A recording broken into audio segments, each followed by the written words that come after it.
चित्तस्य पदेन वाचां मलं शरीरस्य च वैद्यकेन योपाकरोतं कवरं मुनीनां पतञ्जलिं प्राञ्जलिरानतोऽस्मि ॐ असतो मा सद्गमय तमसो मा ज्योतिर्गमय मृत्योर्मा अमृतङ्गमय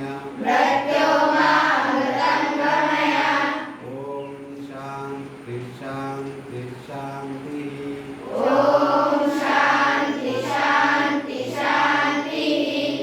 ಹಾಗೆ 1 ನಿಮಿಷಗಳ ಕಾಲ ಮೌನವಾಗಿದ್ದು ನಿಮ್ಮ ಇಷ್ಟ ದೇವರನ್ನ ಪ್ರಾರ್ಥಿಸಿಕೊಳ್ಳುತ್ತಾ ಆ ಇಷ್ಟ ದೇವರಲ್ಲಿ ನಿಮ್ಮ ಇಷ್ಟಾರ್ಥಗಳನ್ನು ನಮ್ರವಾಗಿ ಬೇಡಿಕೊಳ್ಳಿ.